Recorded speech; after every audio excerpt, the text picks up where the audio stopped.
This lighthouse you see today was built in 1858. It replaced a lighthouse on top of Scratchell's Bay, which is just around the corner on the mainland. To build the tower, they had to have a gang of workmen out here, and the only way they could accommodate workmen was to build a hut on the site. Now these rocks you see behind you just here extended right to the point of the needles at the end here. And what they did, they cut a level up by that alcove, and on top of that level platform they actually built a wooden hut. And this alcove you see now is the last surviving part of where that hut actually stood. That accommodated the workmen. Now when the tower was built up to a certain level and they could accommodate the workmen inside, then they dismantled the hut and they cut all this rock away from the end of the point right the way around here, built the landing and carved out the cave where we keep our fuel and coal. So if you'd like to join us now, we'll go into the cave and we can have a look.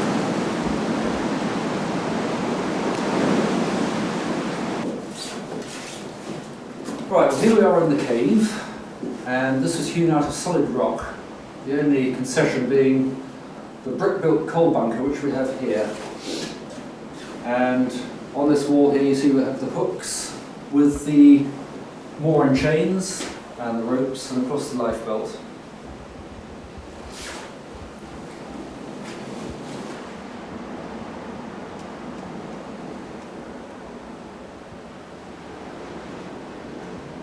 Just beyond the mooring chains we have 8 gas bottles. The 4 are in use and 4 on standby. These are just for domestic heating in the shower and the kitchen.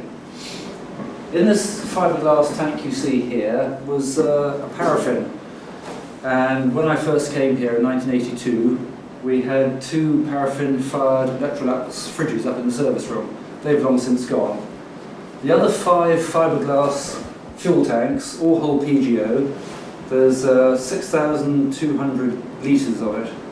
Where these stood, there used to be about 20 riveted iron, what they call cisterns, but in fact they're great big tanks, which stood up about here, and all connected by pipes, all had to be filled individually when the ship came. Those were taken out in around about 1982. The other things we've got in here, of course, are the fenders, which we use regularly, and the fuel pump over here, which we use for water or fuel in case of failure of any of the pumps indoors. And that's about all in here. Right, the fuel is pumped from the cave into the tower manually through pipes which run underneath this trunking across the landing. And obviously that's to protect them from heavy seas which run right across here. The strange grate you see over to my right is what they call the engine circulating tank. That's for cooling water for the Gardner engines. This was cut out of the granite and chalk and installed in 1946 when the Gardner engines were put into the tower on modernisation. So I think we ought to go and have a look at those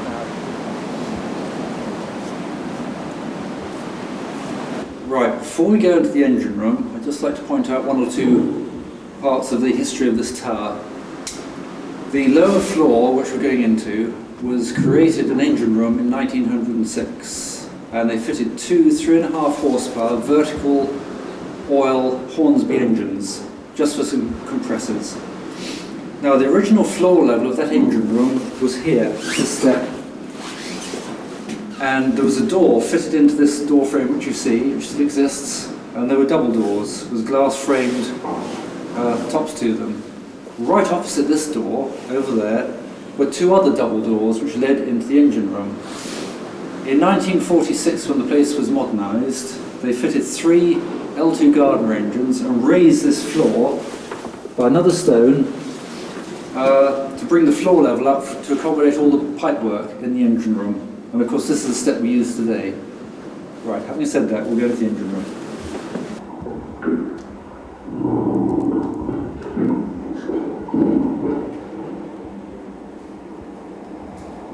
Alright, the 2 lamp start Hornsbys I just mentioned were sited in this engine room. There's one over there and one here. And as I say, all they did was to run compressors. But the air receivers for the fog signal were actually in this room, suspended above the ceiling, with 3 large air compressors. And to take the air from the receivers up to the top of the tower, they went up through a trunking right the way through the building, up into the lantern. Now in 1946, when they were taken out and these gardeners put in, there were just 3 of these, the L2 gardeners. And these are generators. There's one here, there's one over there, and there's one placed in between these 2 engines, just the 3 of them. Obviously they were adequate for a time, but then Trinity House found that because 3 engines had to be run to run the compressors upstairs, they really needed 1 standby. So what they did in 1954, they installed this engine, which is X-light vessel, and they had to put in a whole new switchboard, which you see over there. So consequently, we have the anomaly of having 1, 2, 3 engines numbered here with their own switchboard, and number 4 is over on the far side of the room. The other thing I was going to mention in here is that where the air pipe used to go up through the ceiling to the top of the tower, they've utilised that hole in the ceiling for the extractor fan. That's to take the heat out of this engine room. Also in here there's a saltwater electrical pump, that's for the toilet tank upstairs. Behind the wall over there is a freshwater electrical pump, that's for our domestic water. These engines all produce 100 volts, and this is the last station where this is so. One time it was a very common thing for every station to have 100 volts, but this is the very last one. So there we are, we'll go up to the next floor, which is the storeroom.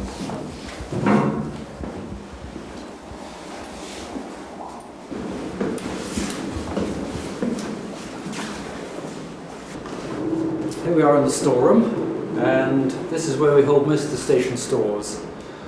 Each keeper has his own cupboard, which is around the wall here. There are 6 of those. There's a rope locker down here with the life jackets, engine spares in there. On the other side of the room is engine spares, station stores, and a paint locker over on that side. And we keep the Shimuli rockets in there as well. Now over to my right, just here, there is a standby coal bunker. This is in case it gets too stormy for us to go over to the cave. And there's a stock of coal in there, so we can delve into that any time.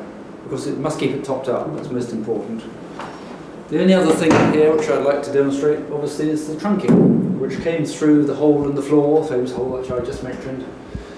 And if you look up towards the ceiling, there's also a blanked square up there, and that's where all the power cables go from the engine room right up to the lantern. And we can take spurs off that for other uses. Okay, so that's about all that's in here, apart from the 2 freezers and a workbench. And apart from that, we better go upstairs and look in the kitchen.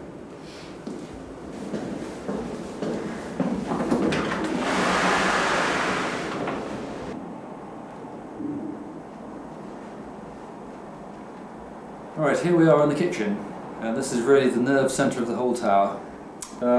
Beside me you'll see a Rayburn. Now this was put in 1954, and it's lasted ever since, and we've fought tooth and nail to keep it here. This warms up the whole tower. The chimney goes up on the inside of the tower, which helps to keep the floors above nice and warm. Gas stove is obviously operated from the uses the gas in the bottles across in the cave. It's one of the principal uses. These kitchen units were put in here in 1980, and this replaces a large oak dresser which stood on this part here, and that dates from just after the war. The other modern unit is the sink on this side with modern plumbing, and that dates from 1980 as well.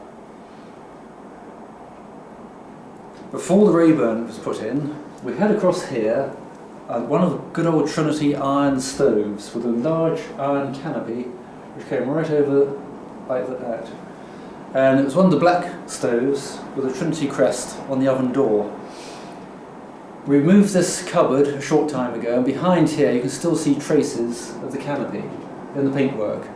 And it's quite a magnificent thing. We have got photographs of that. Other modern conveniences you'll see in here, which brought us into the 20th century at long last, was the sailor set, the RT set. We don't keep a listening watch here, we never have done.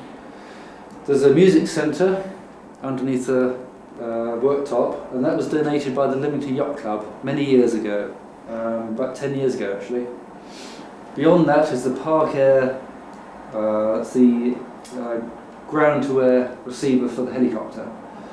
And we've only used that about twice ever since it was put in. And above that, video, which is a recent acquisition, and a nice new television. Apart from that, that's about all we have in this kitchen. So, having seen all that, we'll go upstairs and look at the bedroom.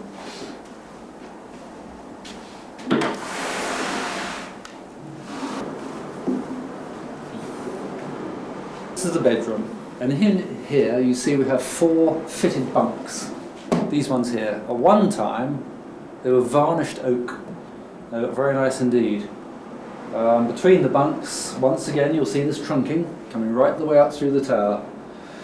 On these 2 floors, in the kitchen we've just been in, and in here, you'll see the trunking has actually been halved. It used to come out here.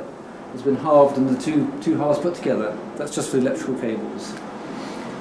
Now, in about 1980, it was obviously deemed appropriate to fit another bunk, so we do have a 5th bunk over this northern window. Not only that, they fitted at the same time 6 cupboards, which are very handy, and they're these cupboards over here. Before that, there's a work surface. It used to come level with this top here, across like that. As we have got some more photographs, which actually show it as it was. But because of this paintwork, it's lightened the place up enormously, and it's very comfortable. So, having been thoroughly rested, we'll go up to the service room.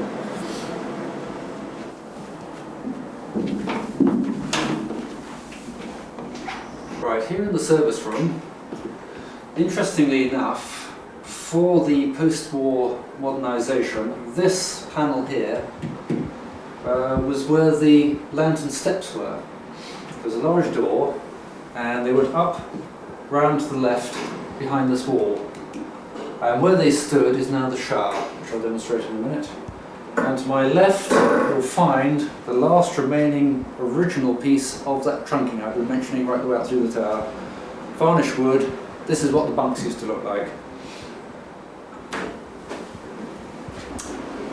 Now over to my left, this is a bit of a rarity. This is called an impulse clock. And all it does is to code the standby battery light. If the main bulb fails and the standby bulb fails, you've got no power up there, you put in the battery light, which works off the batteries to my right, and this just gives it its character. That's all it does. That's been here since 1947, and we still have the original handbook for it. Here, to my right, is where the shower is. And as I say, that's where the stairwell used to be. That's been converted into a very comfy shower. And behind me, what used to be a storeroom is now the flush toilet. Not many towers can boast one as nice as this. And in the toilet, we get the flue on its last stages of coming up through the tower. It goes up through there and up into the lantern, out to atmosphere. The other things we have in here are the 2 gas fridges, which replace the paraffin ones I mentioned when I was in the cave. There's a bench, all the controls for the electrical equipment, battery chargers and so forth. And finally, down to my right, as I said, they're the station batteries. That's power for the standby light, the emergency light rather, and the cave lights. That's all they do.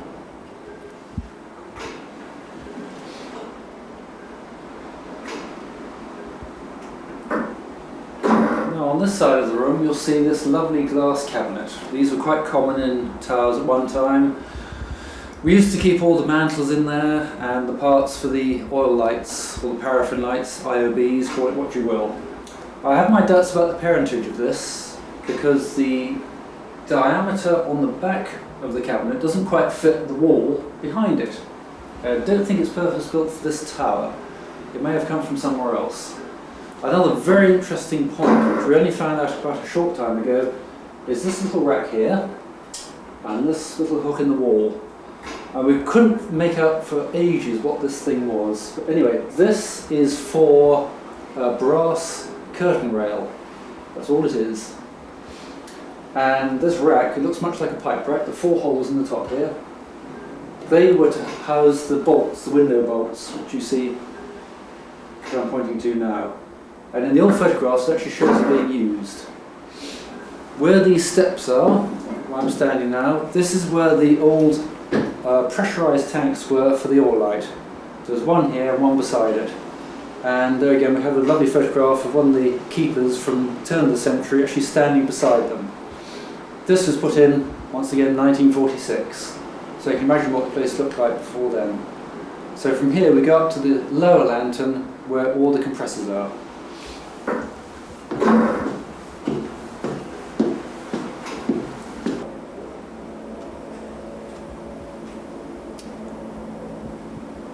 Right, here we are in the lower lantern, and this is where the compressors are for the fog signal. The 2 coders, everything on lighthouses is duplicated. And underneath this cover, you'll find 2 100-volt motors which turn in 3 cams. Now then, with this particular system, it's designed by Trinity House. 2 cams at the front here work the fog signal, and there's one at the back which works the light. They both come from the same motor. To control them, there again you have duplicate controls here. And there's a little relay in here which works from that impulse clock downstairs. And what this does is to bring in these resistors. Now the way this light operates, the light is switched on, you get full brilliance, then during its 2 eclipses every 20 seconds, one of these resistors will come in and it just dims the light. It doesn't quite go out, it just keeps the filament glowing red, and then the coder will switch it off again and we get full brilliance. And that's a very simple system, and it's pretty well foolproof. Okay.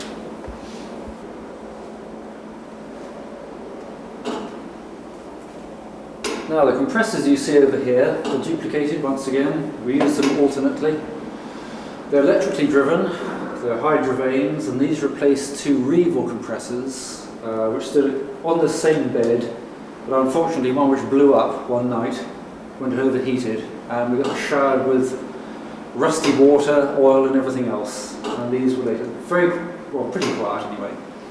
These feed 3 air receivers over on that side.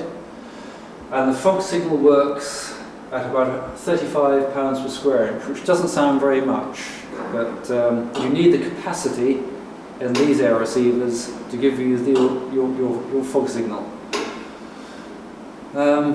Over on the far side are the 2 rheostats which actually start up the fog signal, the motors, and various taps which emit air, and which emit air down to these actuating valves just behind me. And that's virtually all there is up here. And on the floor above is the lens and the lantern. So let's go up and have a quick look at that.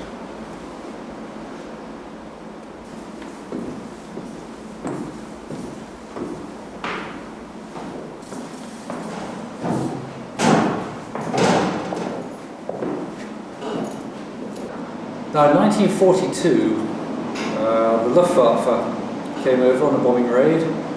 One of their planes came over here and shot up this lighthouse pretty badly. It had holes in the roof, glazing smashed, lens smashed, all the lighting apparatus. It was a very bad state. And after the war, I think this really prompted the modernisation of the place. Originally they had a first order lens, which you can just see the outline of in the floor here, which came out to approximately here. Alright, now they replaced that by a second order lens, which is the unit you see at the moment. All the shades are the same, but of course as the place was electrified they didn't need so much space inside, it's a more efficient light. And all these shades here had to be replaced. Now then, if you look over in this direction, you'll see a green set of shades and a white clear space and red. All these shine at very specific angles over the sea. So when anybody's steaming up the Solent, First of all, see the green light, which is a safe passage past Hurst Castle. Then they come into the red, and they continue in a red sector, which is this shading here, right the way along the Shingles Bank until they come into clear water. And when they pass the bridge and the southwest Shingles buoy, which mark the end of the Shingles Bank, they will see a white light, and they know they have free passage and clear water beyond that. So it's a very precise way of marking the sea. If we go around the other side, I'll show you the other part of the lens, which shines over Scratchell's Bay. This auxiliary lens, or what we call a condenser lens, shines out through a red shade, again, across Scratchell's Bay and along the south coast of the Isle of Wight to St Catherine's Point. Now from St Catherine's you can just see the edge of this, as far as I recall. And really this condenser lens is to increase the magnification to counteract the effect of the deadening of the red shade. So you still get a very brilliant light. We have these black shades here. So when you're out at sea, any seaman passing, you'll just see the particular light they're meant to see for their passage, and they won't get a false light from any of this. It's a lovely piece of work made by Stone Chance, so 1946, and that's all I can say really. Right, to give you an idea of what happens when the bulb fails, if it ever fails, what will happen, this bulb will be on, and turntable will swing round, and this bulb will stand by, will come on automatically. Now if both of them fail, which is what I was saying downstairs, we'd actually have to come up here and operate the emergency battery light, which is these three set of bulbs over here, which I shall demonstrate. All we do, lift that up, put that on this post, like that, unscrew the knurled nut so it slips down, and when it's locked in position like that, simply switch on, and there we are. There's three little bulbs. A very dim light, but that is the official emergency standby. And if you keep watching for a few minutes, you'll notice the impulse clock operating the resistors, which give us our character. And that's all there is to it. And then of course we'll come up and see what's wrong with the main bulbs. This actually had to be used at the end of 1992. That's the very first time I've ever known it to be used, because they had a power failure in the lamp changer down here.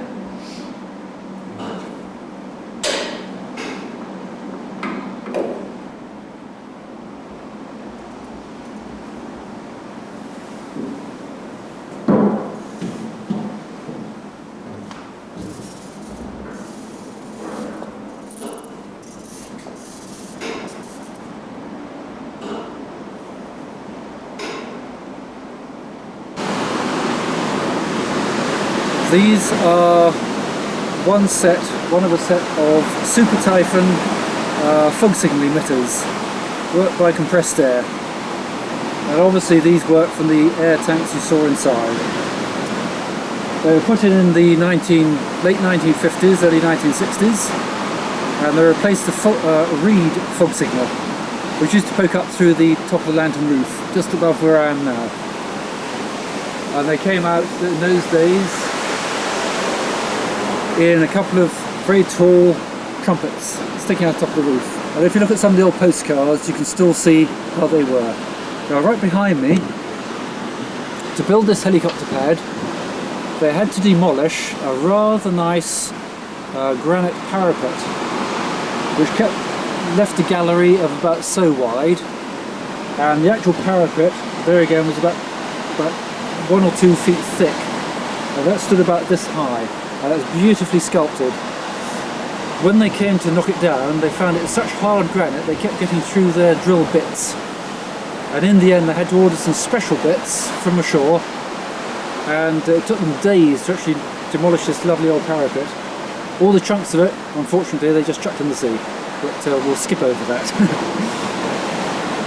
For the footings for this helicopter pad, they had to drill down 16 feet through the top courses of granite, right the way down through the tower, and interspersed with 12-foot holes in between the 16 feet ones. just to anchor the RSJs to hold the footings for this pad here. Now, I was actually here when they built this, and it took about a month or two to actually erect the whole thing. But I think personally it's sport and look at the whole place. It's a great showing. There we are, that's progress for you. Every 4 hours on the Needles Lighthouse, in common with others, we do weather reports which are not only for Trinity House but also for the Coast Guard Service. The weather includes wind direction and speed, visibility and the type of the sea, all of which sounds pretty straightforward, but unfortunately we don't have a wind direction and speed indicator, so if you'd like to join me now, I'll show you how we assess it.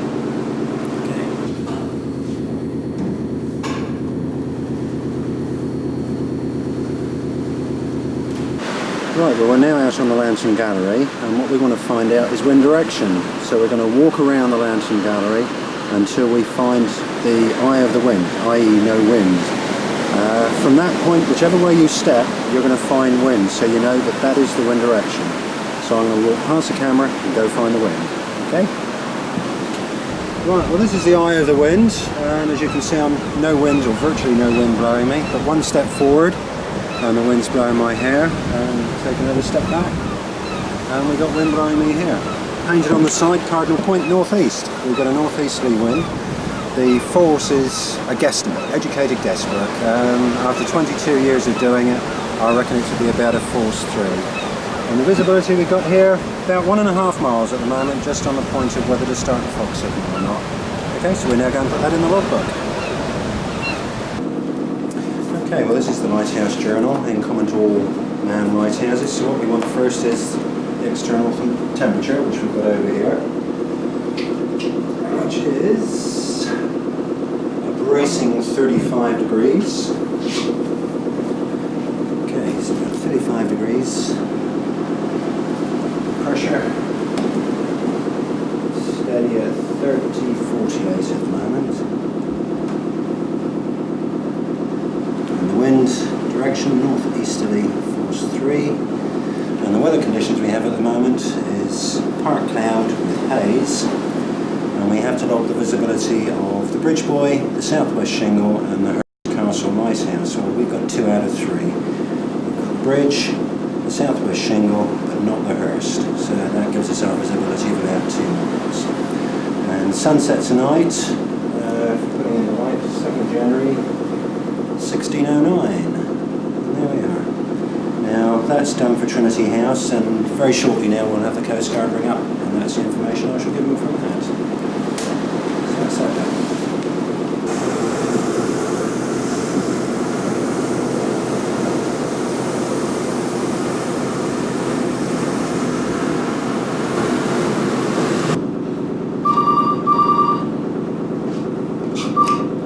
Needles Lighthouse, good afternoon.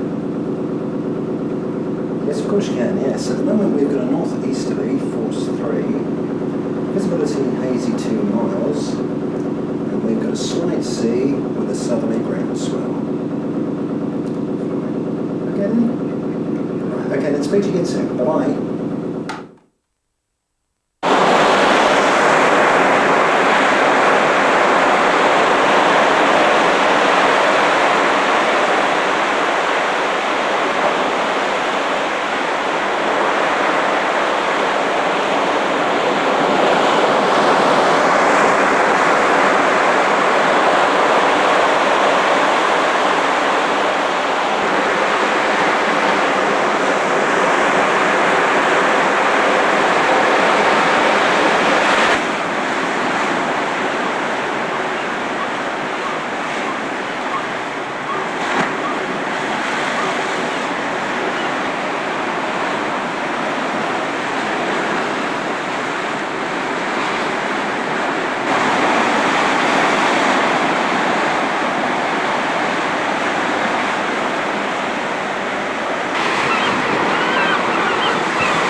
Right, it's a foggy day on the Needles Lighthouse. This is in the kitchen. 3 engines running up and the fog on going. And you'll hear in a minute how loud it can be. And if you think that's loud, the bedroom's 1 floor nearer the fog on. So any second now, it should go off.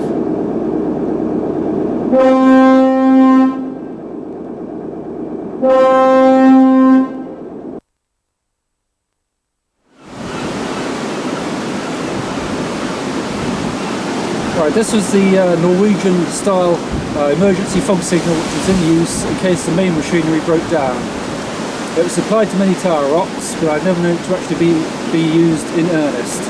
And all we were expected to do was to come onto the gallery with a stopwatch, place it over the rails like this, and when the time came round, give it a turn, like so.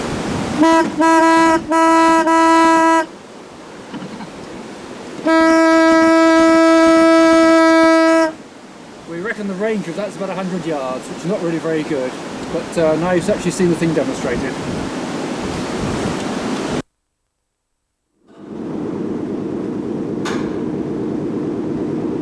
Right, for you who don't know, this Elson bucket was a major form of sanitation on most lighthouses up until probably the 1960s and 1970s, and even later on some stations. All it consists of is a lid covering the seat, and underneath that, a deflector plate and a bucket. And the idea was you put a bit of water in the bottom of the bucket, put that on top, put down the seat, sat on there, did your business, and beside you would be a bucket full of water, usually wastewater from the vegetables, salt water, no matter what. Once you finished doing whatever you wanted to do, lift the seat up, put a bit more water in, like so, take that off, lift out the bucket, and proceed out of the gallery door, like so, and chuck it over the side into the sea. Now on some stations, like here, it was situated in the engine room, so you didn't have quite so far to walk, and you could sit beside the nice warm engines. How they managed on lighthouses where they had families there, I don't know, but that was just a normal means of sanitation. At least you don't have trouble with the plumbing, I'll say that for it. So there we are, that's the Elson bucket.